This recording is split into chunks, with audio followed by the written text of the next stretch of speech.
Eu vou aqui fazer um comentário sobre algumas questões que o João colocou aqui, que eu acho que realmente a gente poderia ficar aqui o resto da tarde nessa interlocução, que eu acho que é sempre muito enriquecedora. Eu vou pegar alguns pontos assim, que eu acho que são importantes. Por exemplo, a questão da relação com a igreja. Eu acho que durante muito tempo, a própria historiografia da educação construiu assim, uma polarização muito grande, por exemplo, em relação à reação no contexto dos anos 1930, eu acho que repetiu, na verdade, essa oposição que foi estabelecida, por exemplo, na obra do Fernando de Azevedo, da cultura brasileira, entre a igreja por um lado e os renovadores por outro. Como se, hoje em dia eu acho que a gente já está questionando muito mais esse tipo de versão. É óbvio que houve também educadores católicos que se apropriaram da ideia da escola nova, determinadas vertentes da escola nova, e eu acho que se estava esquecendo um ator fundamental aí, que era o próprio governo federal, e ali na pessoa do Capanema. Quer dizer, é bom a gente lembrar que Capanema, a passagem dele, primeiro, ele fica à frente do Ministério da Educação, de 1934 a 1945, e a política que ele implementa a partir do Ministério da Educação tem tanto a marca pessoal dele, que a gente fala da política Capanema. Então, de fato, o grande opositor do Anísio foi o Capanema. Eu diria que quem destruiu a obra de Anísio na década de 30 foi o Capanema, e essa destruição se fez principalmente em torno de dois pontos chaves do projeto do Anísio. Primeiro, o projeto de universidade, quer dizer, a gente vai ver que o projeto da Universidade do Brasil é um projeto que vai se afastar radicalmente do projeto da UPF, é uma universidade corporativa, é uma universidade fechada, organicista, dentro da concepção, reflete a concepção organicista de sociedade que é própria do pensamento autoritário e da qual vivia o Capanema. E com relação a uma experiência que o Anísio desenvolveu também no Distrito Federal, essa é um pouco trabalhada, e foi uma experiência muito interessante, que eram as escolas técnicas secundárias. O Anísio transformou algumas escolas que eram escolas profissionalizantes, em escolas secundárias, nessa perspectiva de integrar a formação intelectual, a formação profissional, etc., que era própria do Anísio, e que depois ele ensaia, por exemplo, na Escola Parque. E então, de fato, o Anísio, por exemplo, tentou o tempo todo conseguir a equiparação dessas escolas ao Colégio Pedro II, que era o mecanismo de reconhecimento, e o Capanema a vida toda nega. Então, na visão do Capanema, quando a gente pensa, por exemplo, as leis orgânicas, aprovadas, elaboradas pelo Capanema, particularmente a lei orgânica do ensino secundário, e a lei orgânica do ensino técnico industrial, quer dizer, fica muito clara essa visão fortemente dualista do Capanema. Quer dizer, o ensino secundário é o ensino para a formação das elites condutoras, é o termo, ele usa na exposição discutiva, e o ensino profissional é para a formação dos filhos dos trabalhadores. Então é aquela visão, cada macaco com o seu galho, aquela visão organicista de sociedade, que era própria do pensamento do Capanema. E que batia de frente com a visão do Anísio. Então, eu acho que aí, no fundo, de fato, na minha percepção, quer dizer, é óbvio que o Capanema também estava ligado à Igreja Católica, embora ele não fosse a militância católica, ele era um dos principais interlocutores dele, era o Alceu de Amoroso. Então, quer dizer, e era importante, particularmente se instala o Estado Novo, conseguiu o apoio da Igreja. Então, de fato, quer dizer, ele negociou com a Igreja, mas eu diria que foi esse projeto do Capanema, esse projeto do governo federal, que realmente inviabilizou o projeto do Anísio, particularmente quando a gente compara os dois projetos, quando a gente considera a proposta do Anísio com relação ao ensino superior, ao universitário. Por outro lado, aí eu acho que é importante também a gente considerar, aí voltando um pouco, a questão do Instituto de Teologia, que a gente já articula. Quer dizer, eu acho que o contexto da Igreja Católica nos anos de 1970 e o contexto da Igreja Católica nos anos de 1950 e 60 são radicalmente diferentes. Né? Quer dizer, a Igreja Católica nos anos 1930, né, era a igreja em processo de romanização, havia toda aquela tentativa de centralização via Roma, e era uma igreja que reagia contra a modernidade, né, que reagia, né, se a gente pega, por exemplo, os documentos da época da igreja, era uma igreja fortemente reacionária, no sentido que ela estava reagindo contra a modernidade, que ela estava reagindo contra o crescimento da intervenção do Estado, e particularmente no campo da educação, né, onde ela sentia que estava perdendo terreno. Né. Já nos anos 1950, 60, e nesse momento eu acho que a igreja ainda está muito unitária. Né. Já nos anos 1950, 60, a gente tem que lembrar que a gente está no contexto do Vaticano II, né, que não gratuitamente também está comemorando o seu cinquentenário da abertura do Concílio Vaticano II. Né. Então, a igreja já não é mais aquele bloco unitário. Né. Você já tem, né, a teologia da libertação sendo gestada, é uma igreja que está se abrindo à modernidade, isso vai ficar claro nos documentos conciliares, e não é gratuito. Quem que Daci vai chamar para esse Instituto de Teologia? Frei Mateus Rocha, que é um dominicano que estava na ponta da igreja. Ele não vai buscar né, por exemplo, sem nenhuma né, nota negativa, ele não vai buscar os beneditinos, que estão em posições mais positivas, ele vai buscar os dominicanos. Né, que a gente sabe muito bem também que depois vão sofrer, né, fortemente com a repressão, né, depois de 64. Né? Quer dizer, quase que a ordem quase que é extinta aqui no Brasil. Então, eu acho que é interessante a gente ter presente isso. Né? Quer dizer, são dois contextos da Igreja Católica muito diferenciados, né, nesses dois momentos históricos. Né? E, por outro lado, Daci sabia o que ele procurava. Não era, não vai. Né, ele foi buscar o quê? Foi buscar, né, o Frei Mateus Rocha para presidir esse Instituto de Teologia. Ele sabia que era com essas vertentes mais progressistas da Igreja Católica que o diálogo era possível. Né? Então, acho que é interessante a gente ter isso presente. Né? Depois eu vou pegar só mais dois pontos aqui que eu acho que são importantes também. O primeiro ponto é um ponto que é esse da questão da centralidade da escola, da educação, né, no projeto da UDF. Né? Isso tinha muito a ver com a concepção que o Anísio tinha do papel do intelectual. Né? Para o Anísio, o intelectual e todo o intelectual, né, inclusive o cientista, tinha uma missão que era uma missão educativa.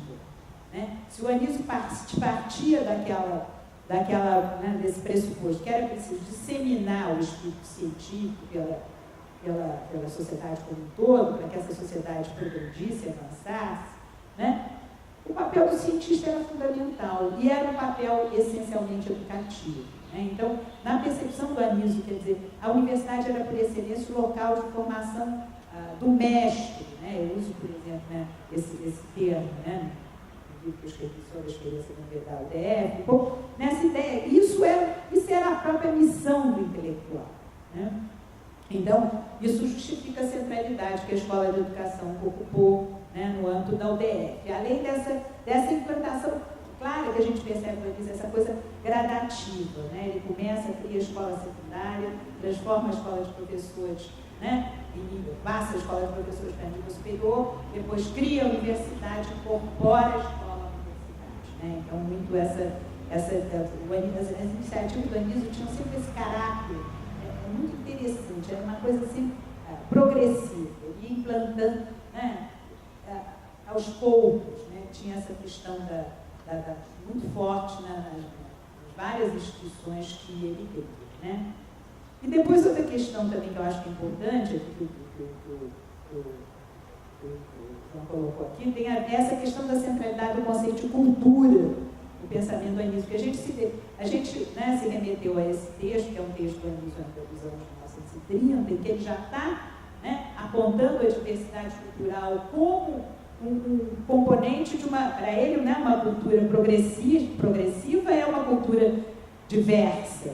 Né? Quer dizer, mas nos anos 1950 e 1960, né, o conceito de cultura é absolutamente central no pensamento do Anísio, e o conceito antropológico de cultura. Não é gratuito que ele vai se aproximar do Anísio, que ele vai se aproximar, por exemplo, muito mais dos cientistas sociais vinculados à escola de sociologia e política, do que ele se aproxima mais da vertente da escola de sociologia e política do que da vertente uspiana, né? Embora ele chame também, né, os cientistas sociais da USP para colaborar com ele, né? Mas, me parece, e não só porque o Anísio, inclusive, caracteriza nessa época, né, a escola como agente de mudança cultural, né?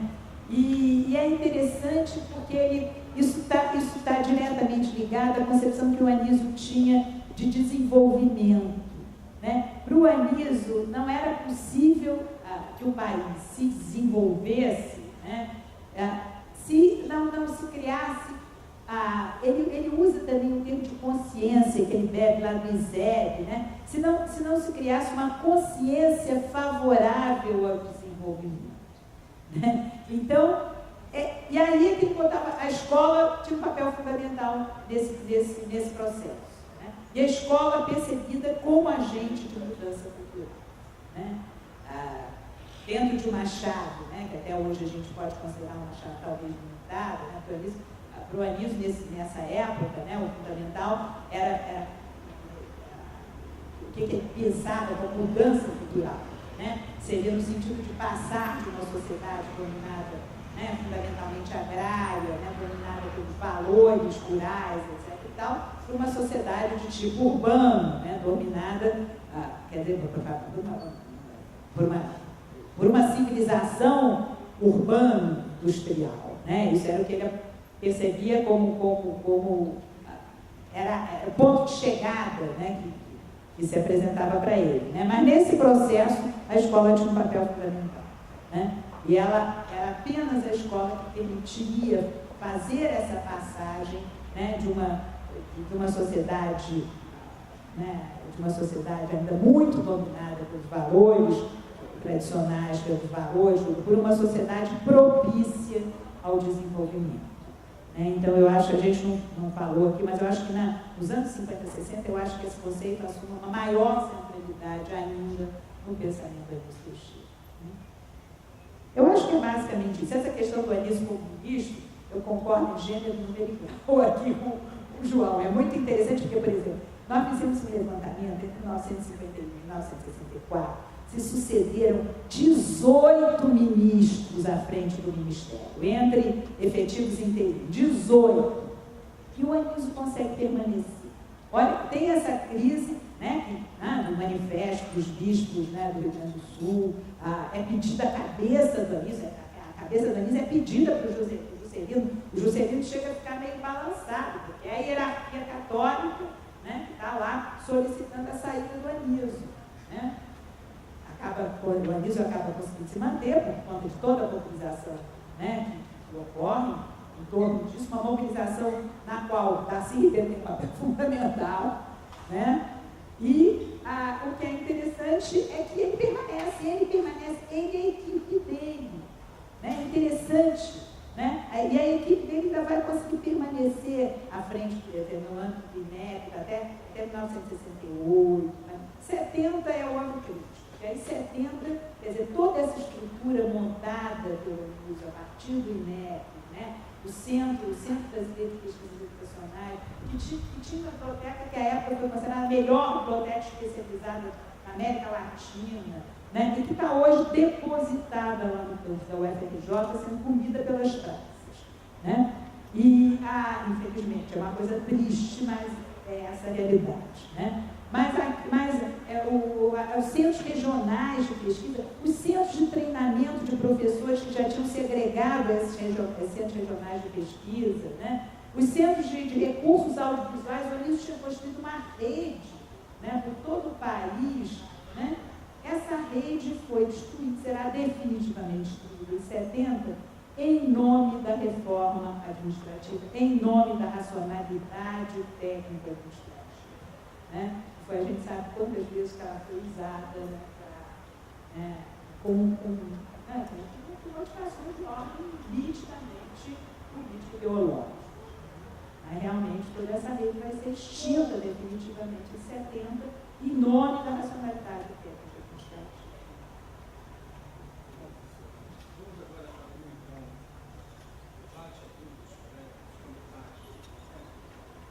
Então agora está aberto o debate.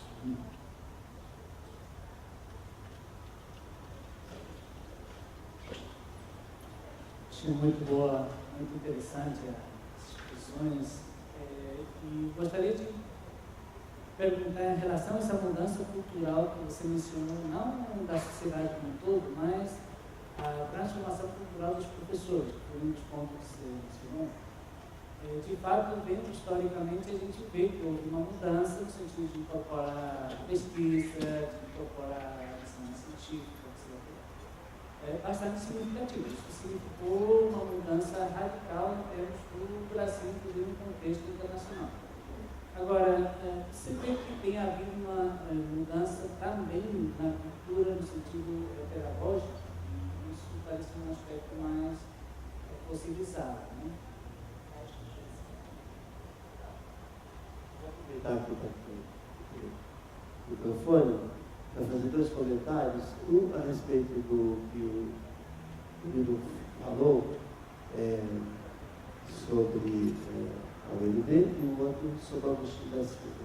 Sobre o Agostinho é que ele teve um papel fundamental lá na Bahia, mas só aparece a preferência para estudantes africanos e latino-americanos em 63 no projeto, porque o Agostinho, depois que o Norte perdeu, o Edgar Santos e o Agostinho estavam lá moendo essa derrota, quando tiveram a ideia de ligar para o Jânio Quadros, então, que era o presidente, para o Agostinho vir aqui, abertas as portas pelo José Aparecido, que era o secretário particular do Jânio, né, para fazer essa proposta de abertura para a África, nomeação de um embaixador e de trazer os estudantes africanos para o Brasil, para estudar no Brasil.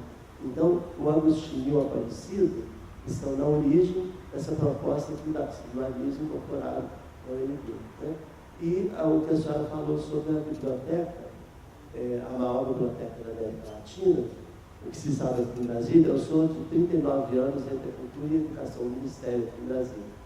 É que o secretário-geral do Ministério da Educação à época, 70, procurava comunista atrás da porta, debaixo da gaveta, né? Então mandou uma equipe lá no Rio para tirar dessa biblioteca tudo quanto era livro comunista, tudo que era livro esquerdista, tudo que não prestava, que era 2/3 da biblioteca, e 1/3 que sobrou é o que faz o acervo inicial do CITEC, do INEP aqui de Brasília, que andou pela UNB e anda lá no BEC hoje.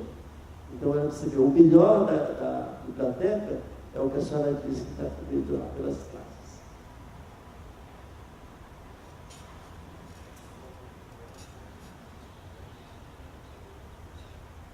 Para dizer um pouco também, talvez o seguinte, eu sou Florentino Marinho dos Anjos, sou líder comunitário na cidade, eu sou um fundador também, Santa Maria, e sou Florentino Marinho dos Anjos, e, portanto, eu queria falar com a professora.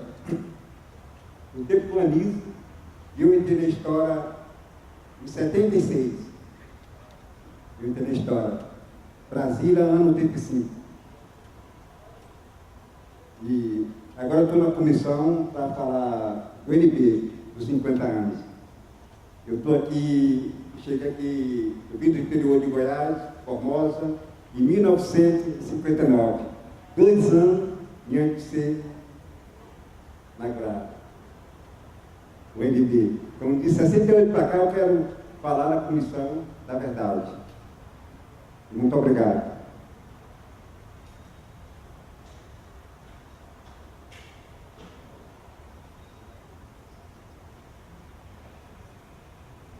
Meu nome é Maria Paula, sou doutoranda em Educação, fui aluna da professora Eva Vazes e participo do projeto Museu da Educação do Distrito Federal, que pretende tirar a população da cegueira que vive, porque as pessoas não compreendem por que existe uma escola dentro da pátria.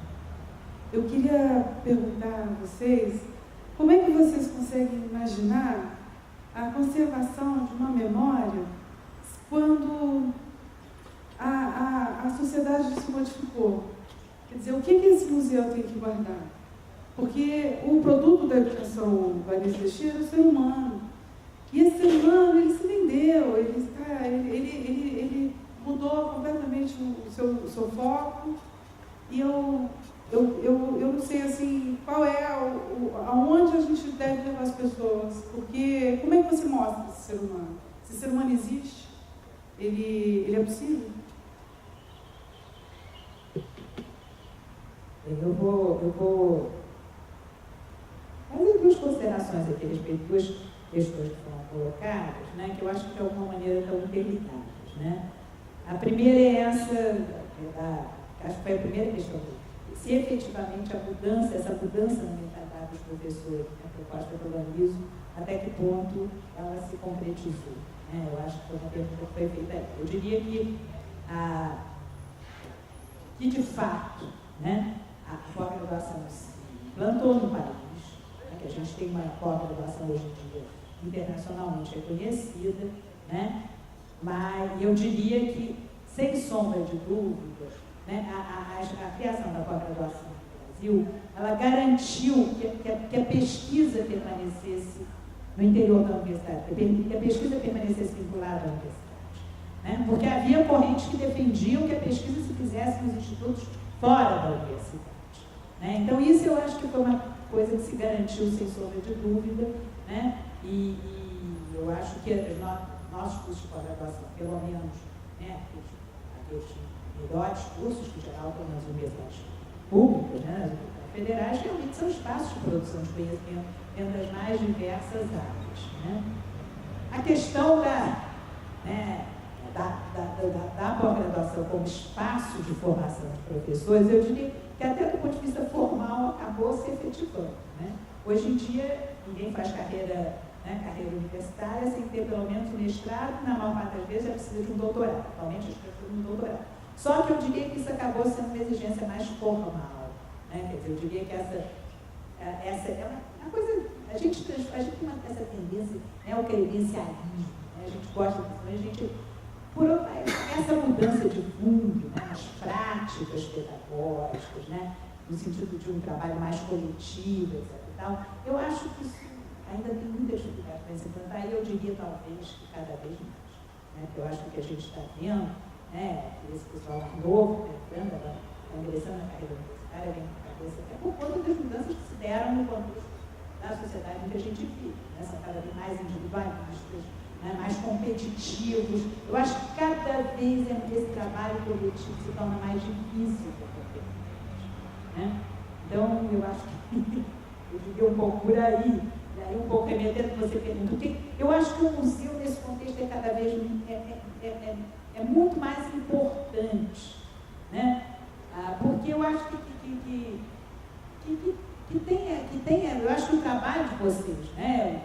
Esse do trabalho da ETA, a gente colocou muita figurinha, eu acho que é um trabalho fantástico, porque eu acho que essa memória realmente foi apagada, e ela foi intencionalmente apagada, né? Não foi gratuitamente apagada, ela foi intencionalmente apagada, né? E eu acho que a gente tem que resgatar, a gente tem que reconstruir essa memória, porque essa memória é um chão, quer dizer, a gente não constrói um projeto diferente, se a gente não tem, quer dizer, eu acho, eu tenho um texto do um antropólogo muito conhecido, que agora eu vi, em que ele trabalha memória, identidade e projeto, né? E ele chama atenção para isso. Primeiro, como a memória é fundamental, né, na construção da nossa, inclusive da nossa identidade pessoal, né? Quer dizer, uma pessoa que perde a memória, ela não sabe mais quem ela é. Então, até na história pessoal da gente, né, a memória tem um papel absolutamente fundamental nesse processo de construção da nossa identidade. O processo de construção da identidade da nossa sociedade, né, é fundamental também, né? E isso, por outro lado, isso é fundamental também para que a gente construa um projeto e possa construir um projeto alternativo. Então, eu acho que mais do que nunca, essa memória tem que ser resgatada, né?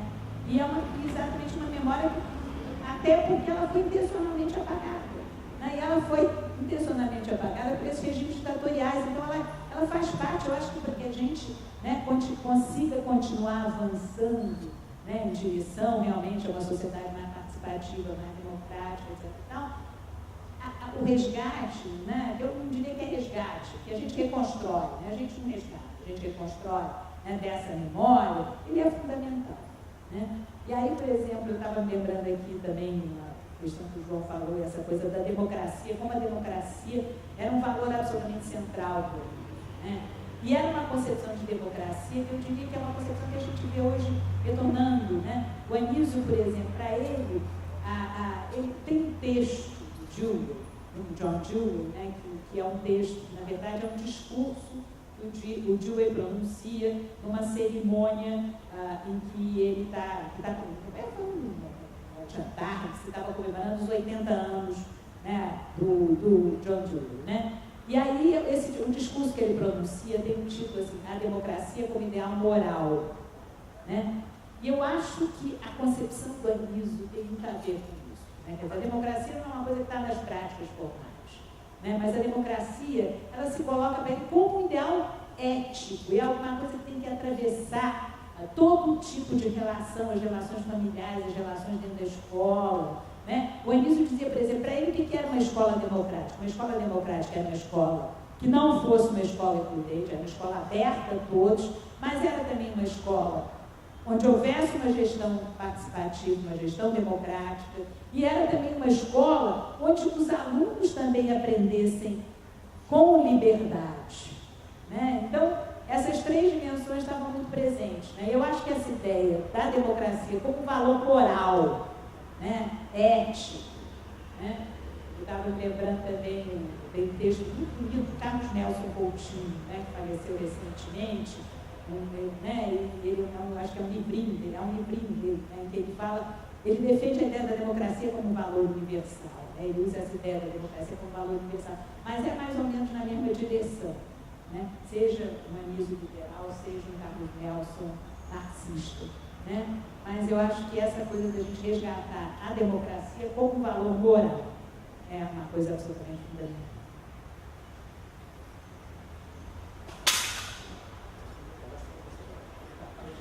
Duas autoridades, né? Então, deixa eu dar minha modesta contribuição e até agradecimento ao professor que colocou ali a influência, né, de Agostinho Santos, né, com relação com relação à abertura da Universidade do Brasil do Superjovem Regional, na uma parcela, né, de estudantes sul-americanos e africanos. Porque se a gente vê o projeto da Universidade de Brasília e depois observa os textos do Darcy Ribeiro à frente, e toda a sua trajetória, desde quando, né, ele foi exilado para o Uruguai e continuou trabalhando, então parecia que aquilo fazia parte, né, digamos assim, do contexto que ele já tinha há muito tempo uma preocupação. Né, porque Darcy Ribeiro, né, uma vez, né, acontecido o golpe militar em 64, foi exilado, passou vários anos no Uruguai, lá ele escreveu o livro Universidade Necessária, oriundo de um trabalho, né, que resultou em toda uma reforma universitária que aconteceu na Universidade da República, e daí à frente contribuiu com outros sistemas universitários também, da América Latina e África, na Argélia. Então, para mim, eu tinha claro que era uma coisa realmente muito interessante a colocação e realmente acrescenta bastante a participação de sistema. Embora seja, digamos assim, um modesto conhecedor apenas, eu acho que a questão ali do projeto da Universidade de Brasília e da participação de Anísio e Darcy na construção da universidade. Mas, muito obrigado. Com relação a essa questão do professor, eu acho que isso que você coloca é muito importante, porque remete ao problema o conceito de escola pública, né, na cabeça dos brasileiros. Eu fui de um tempo, eu não sou tão antigo assim, que eu defendi para a professora, chegava no ponto de brigar com um amigo e dizer que a professora dele era melhor que a minha. A professora era uma espécie de um troféu que você defendia, né, até correndo o risco de agressão, de traumatizar, etc. Então, essa questão do professor mudou realmente muito quando você, com o golpe militar, a escola pública, talvez até um pouco antes disso que já estava acontecendo, esse descrédito da escola pública. Chegou ao ponto que Lula, na primeira campanha dele, até tinha acesso a pessoas que estavam na campanha, e aí é possível que o Lula diga uma coisa dessa. Mas é um reflexo da vivência. Dizia o seguinte: uma das coisas que ele prometia é que o estudante pobre também pudesse entrar na escola particular. Chegou a dizer isso no comício. Depois mudou completamente, eu acho. Coisas muito importantes. A gente vai dizer isso.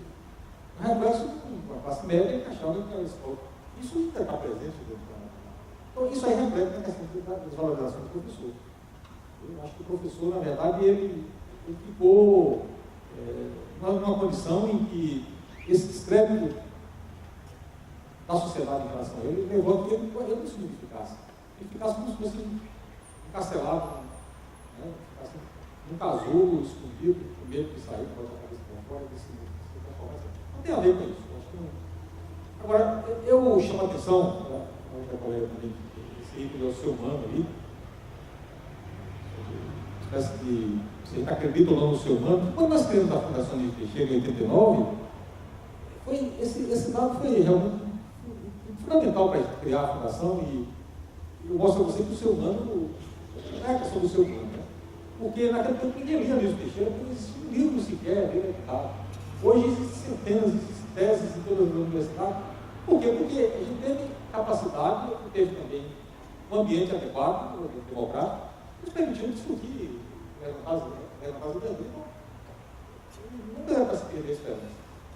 Luiz Teixeira, quando falava de democracia, para ficar fácil das pessoas entenderem o que é democracia, dentro do que a Ana falou, ele diz o seguinte: democracia é o regime em que cada ser humano conta como uma pessoa.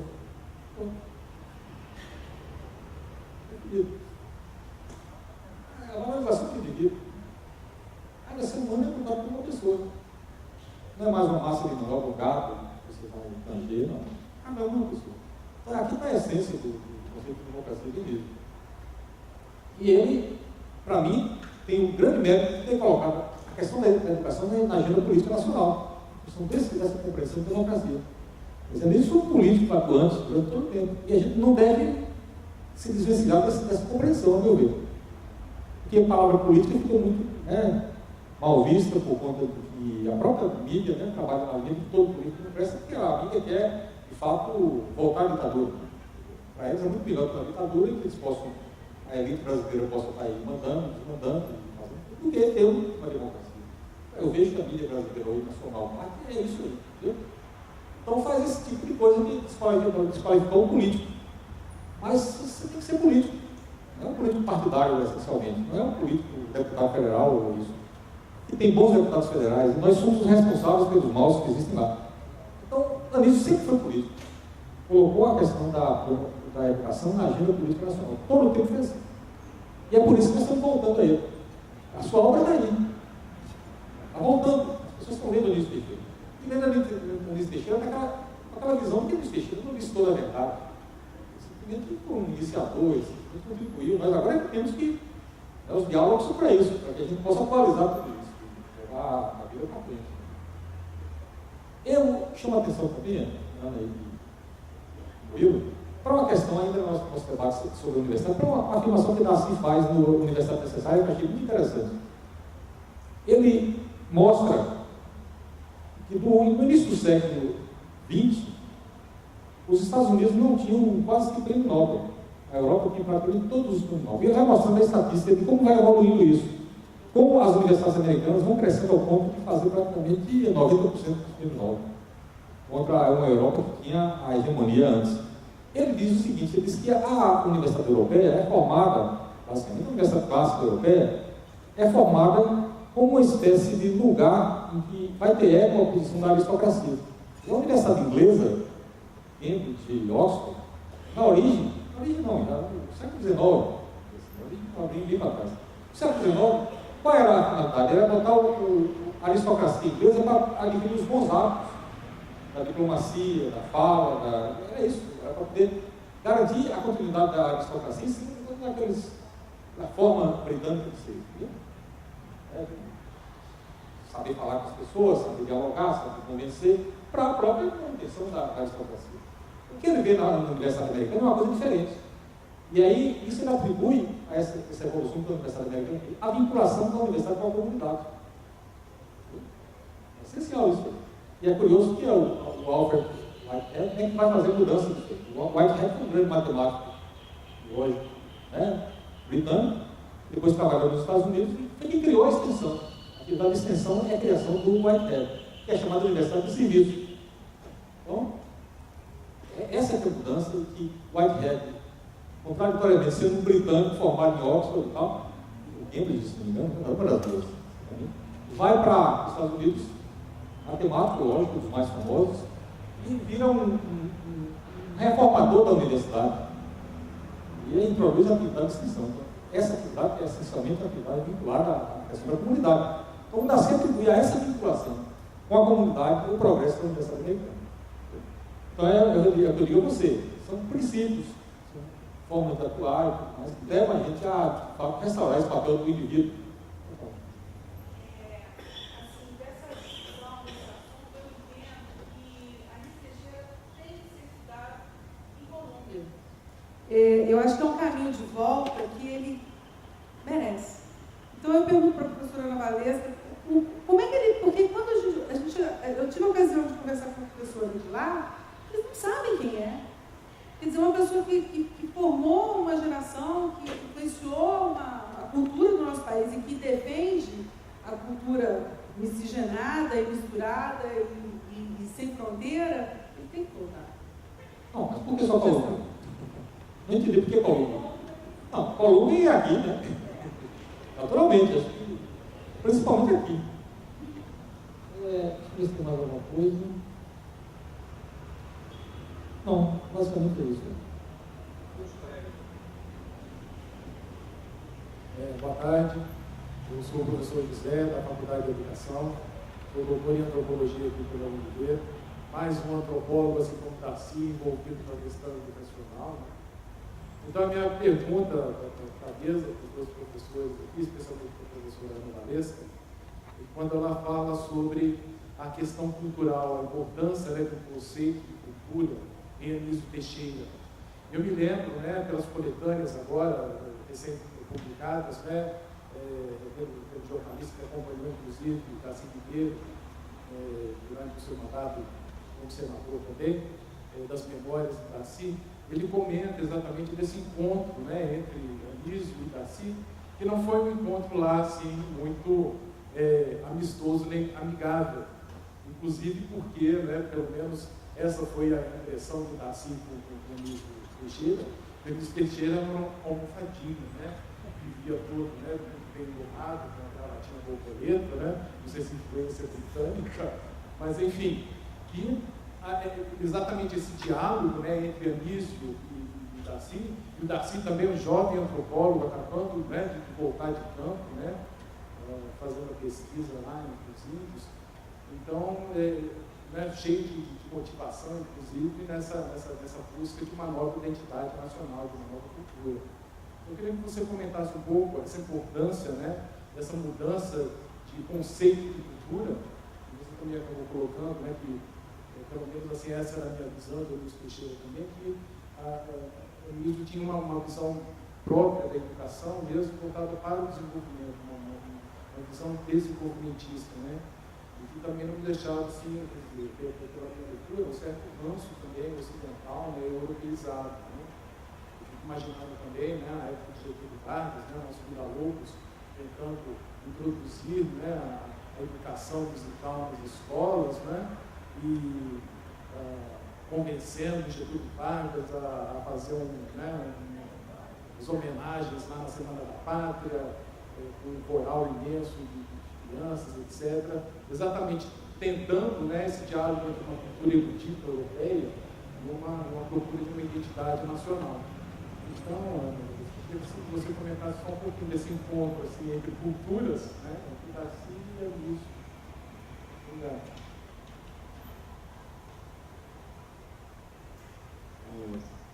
Boa tarde. Bom, eu fui muito contemplado no primeiro bloco, né, que eu, de certa forma, fiquei aqui imaginando se daí seria interessante minha indagação.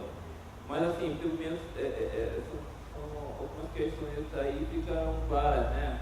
A essa questão, a concepção de cultura do início, né, ela também perpassa por tudo aquilo que a gente imagina da questão da educação, da questão da democracia, né, da questão do desenvolvimento da sociedade em seu conjunto. Essa questão também que deixa claro que ele não entendia a barreira, não existia barreira cultural, né? Ele inclusive introduz um debate aí que é típico da Sul-Americana, que é a questão do multiculturalismo, né? Algumas formas brasileiras porque entende que lá existe um seccionamento dessa concepção, não seria necessariamente a cultura no sentido mais integrado como se apresenta o Brasil. Mas, assim, a minha indagação, e que eu retomo, porque eu acho que o diálogo ele acaba sendo importante, é justamente se hoje, essa é uma reflexão, um exercício, se nós hoje retomássemos a concepção de diversidade do Anísio, né, do Darcy, né, e essas ideias originárias, se elas fôssemos aplicar elas na íntegra, elas teriam eco no pensamento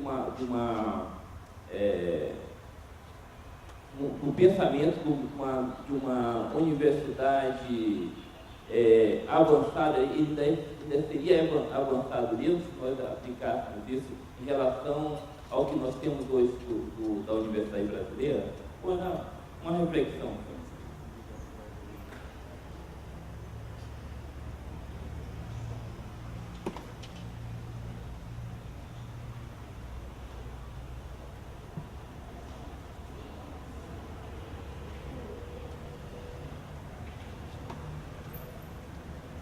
Sobre o livro que o Anísio Teixeira que levou outro nome, ficou muito em torno do livro, mas qual é o título? Qual é o livro que é tão importante sobre essa universidade que foi renomeado e que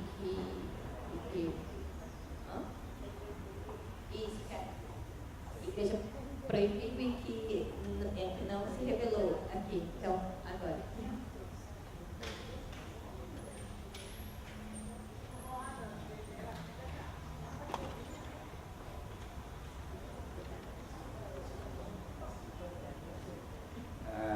Eu gostaria de fazer dois comentários colocados com relação à cultura e depois com a relação, digamos, ao modelo de universidade, assim, modelo de Teixeira no contexto atual. Eu estudei recentemente, assim, a questão de estudo da sua universidade, então, sobre, digamos assim, eu sou um conhecedor profundo da Teixeira, bem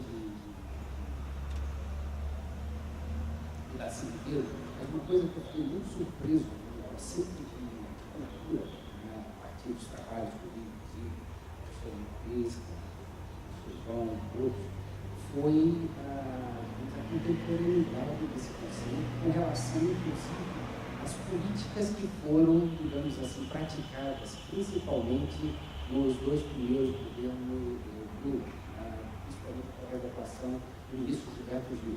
Então, do ponto de vista de resgatar e de popularizar a cultura popular, de trazer a cultura popular para a prática da sociedade, fazendo, inclusive, se desenvolver um sentimento assim, de nacionalismo.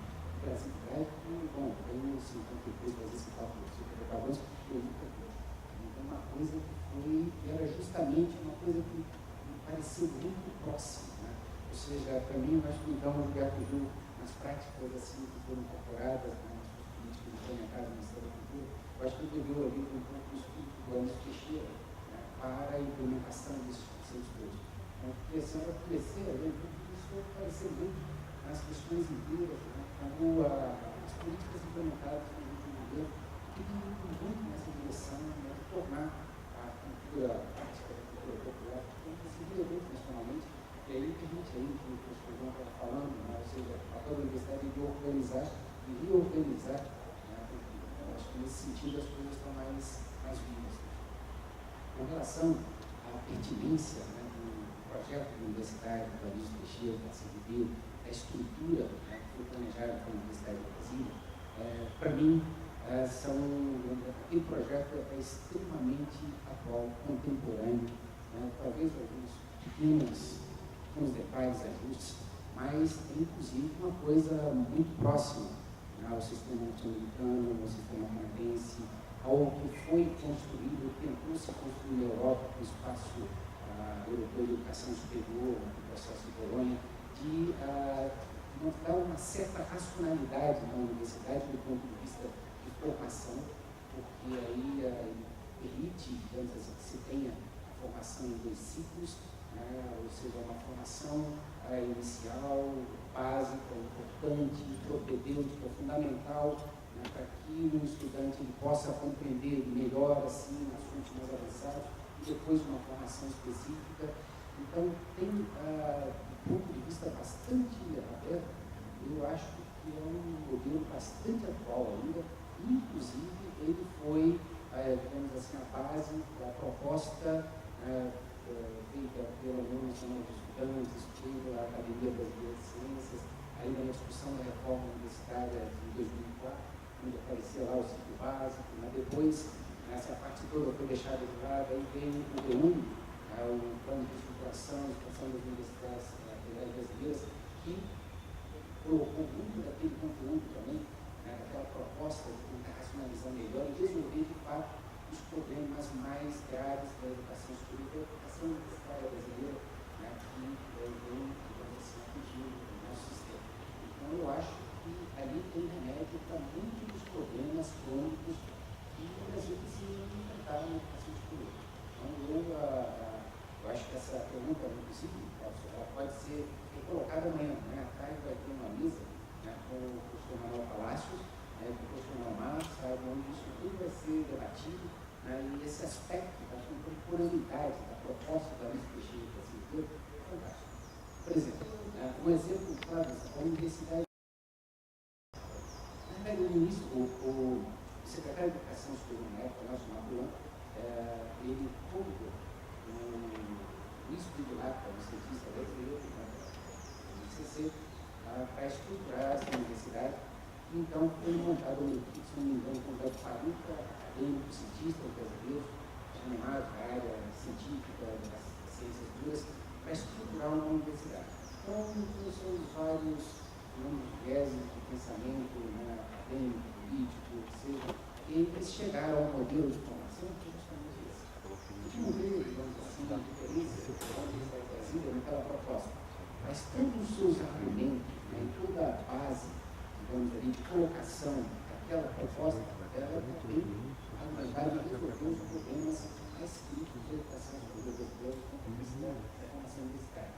Então, existe o projeto pedagógico da Universidade Federal da Brasileira, que para mim é um igual. Claro que tinha muita gente que ciência, que entendia a proposta, mas um projeto muito simples, como o projeto original da Universidade Brasileira.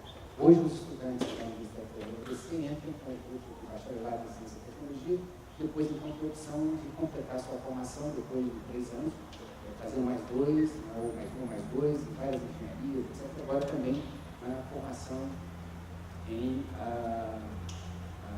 bacharelado em Ciências Humanas. Para você ter uma ideia, o efeito do REUNI, né, do ponto de vista desse tipo de formação em ciclo na graduação, está sendo tão intenso, as pessoas não têm ideia, mas hoje em dia as universidades federais, no total das 59, elas oferecem perto de 217 mil vagas nos processos seletivos anualmente. Essas 217, perto de 11 mil vagas são ofertadas em postos, digamos ali, primeiro ciclo, bacharelado em Ciência e Tecnologia, bacharelado em Ciências Humanas, ou seja, são formações gerais, como o primeiro ciclo de uma formação que pode ser continuada depois na universidade. Então, isso está acontecendo, tem crescido de forma muito importante. No REUNI, começou apenas com perto de 4 mil vagas.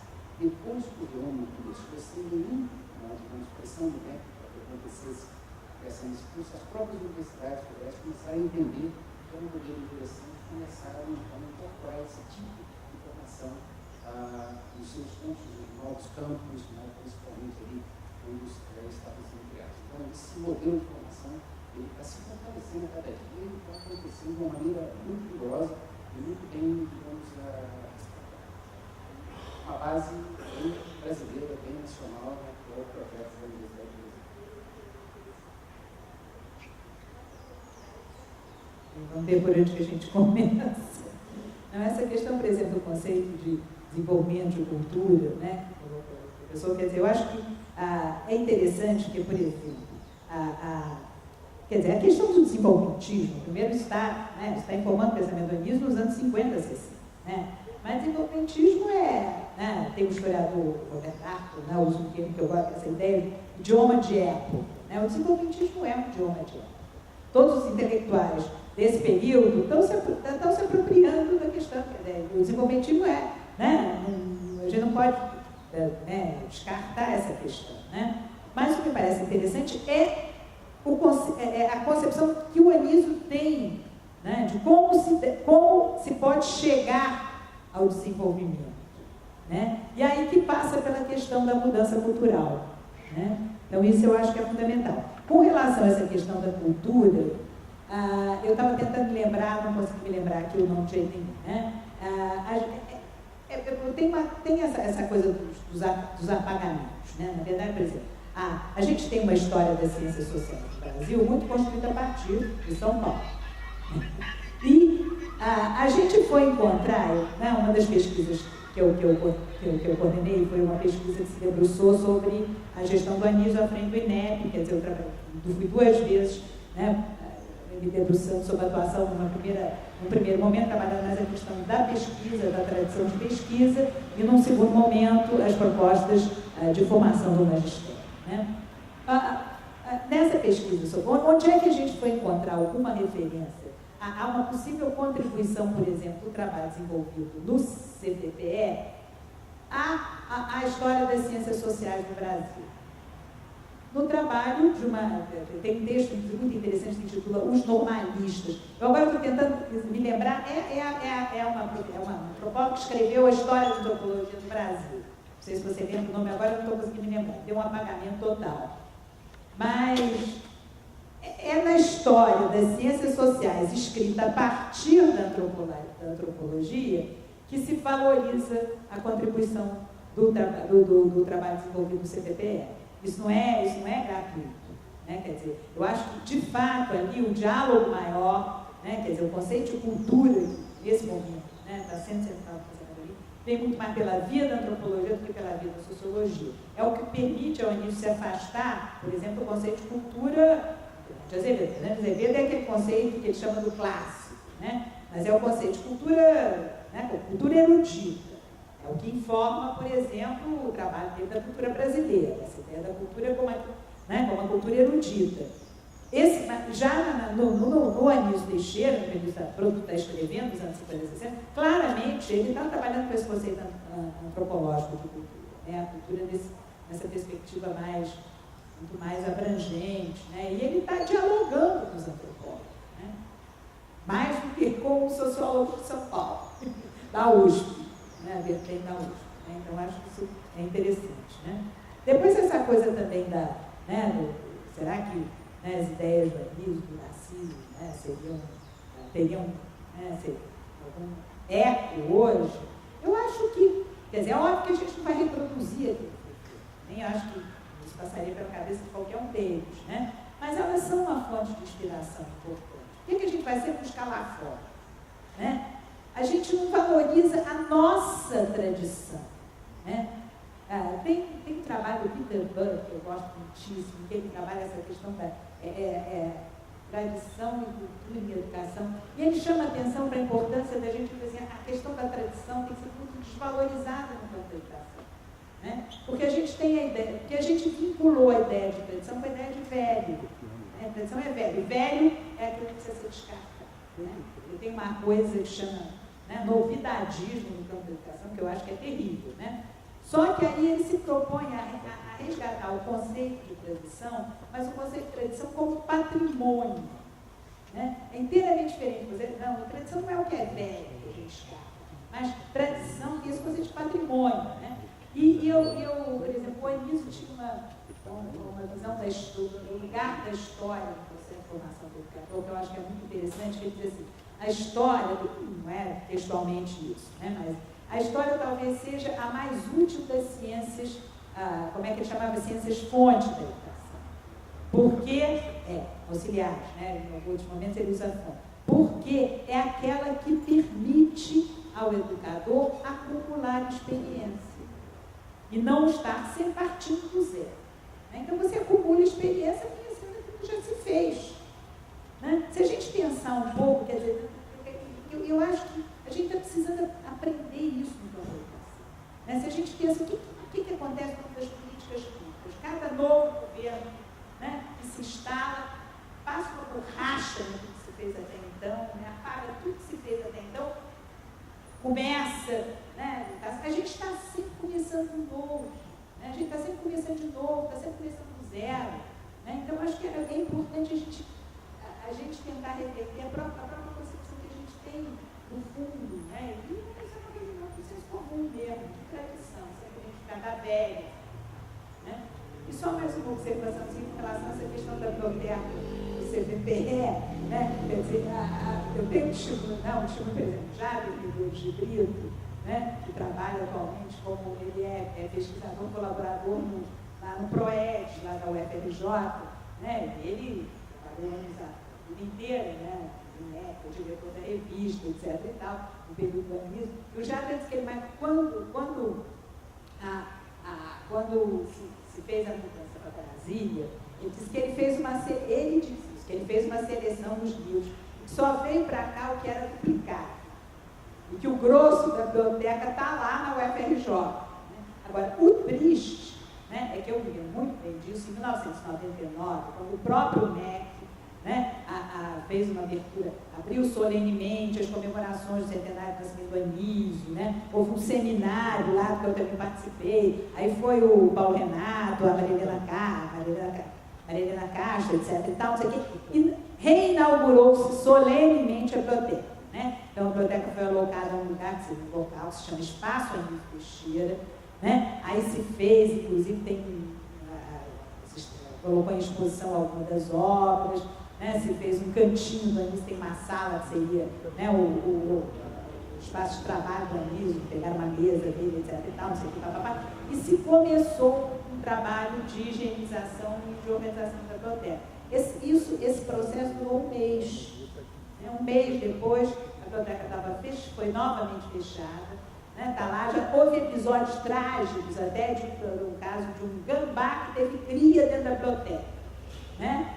E que se descobriu porque, primeiro se voltou para fora gambá, e aí se descobriu que tinha aquele cheiro, se descobriu que estavam os filhotes mortos dentro da biblioteca.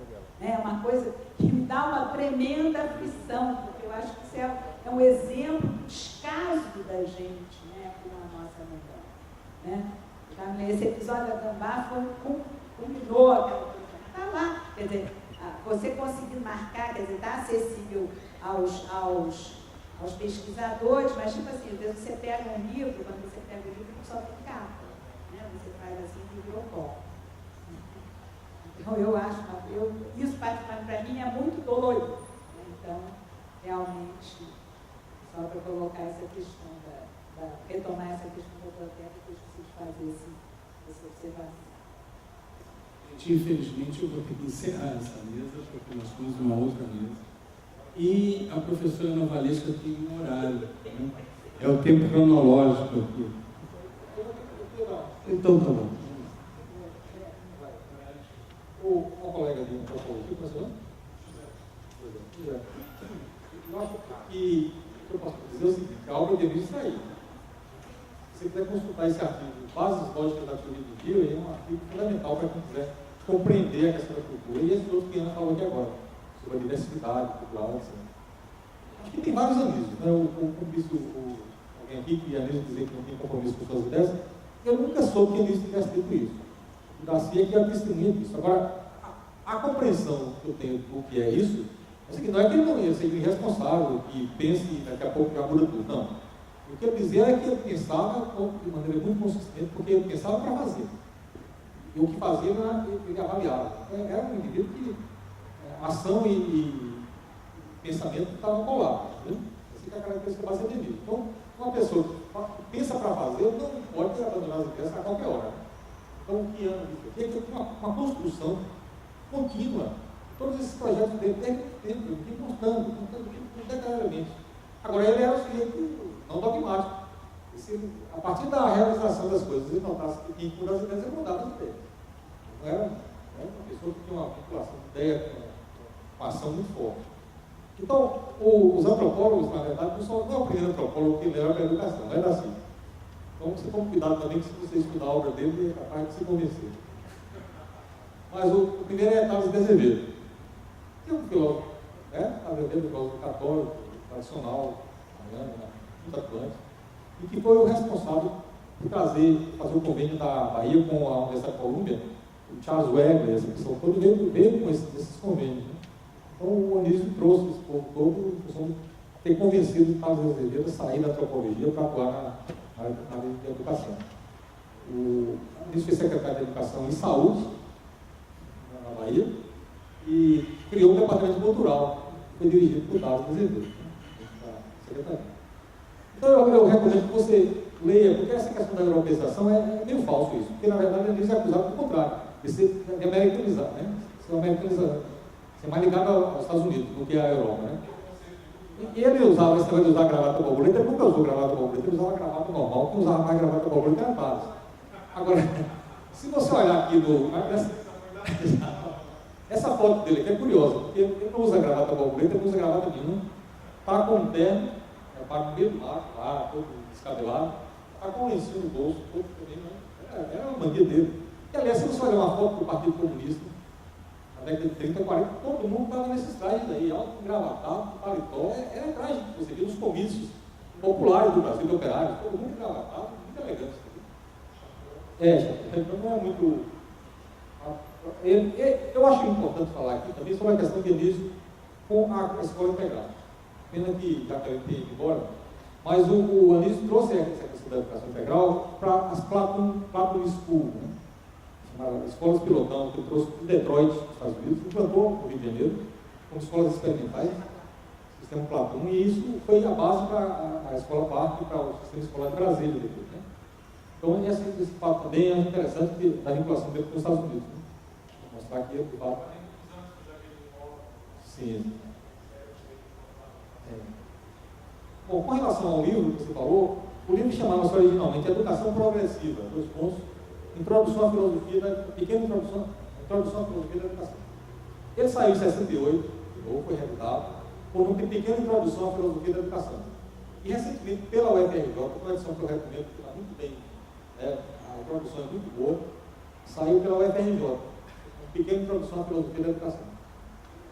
Com relação a Gilberto Gil, eu achei muito boa a observação do livro, porque a história da diversificação foi Gilberto Gil e Juca Ferreira. Eu mais Juca Ferreira que deu uma fundamentação para isso. Né? Juca foi realmente muito importante, porque a cultura no Brasil, o Ministério da Cultura fazia o seguinte aqui. A Dona Globo, que ficava 6 meses sem fazer novela, passava 6 meses fazendo teatro. E quem financiava era o Ministério da Cultura. Essa era a tradição do Ministério da Cultura no Brasil. E Gilberto Gil e Juca Ferreira montaram completamente isso. Começaram a trabalhar essa questão da diversidade e foi um trabalho excelente, que aliás o Ariano Suassuna fez em Pernambuco também, com muito sucesso. O Paulo Lima fez na Bahia, como secretário de Educação do município, e toda a obra dele foi destruída. Pontos de cultura e coreográfica, isso tem sido essa ideia de diversificação, né? Também com a cultura, exatamente. Bom, basicamente isso, eu agradeço a vocês, muito obrigado. Cadê o Remi? Fico satisfeito por ter vindo aqui conversar com vocês e a gente continua.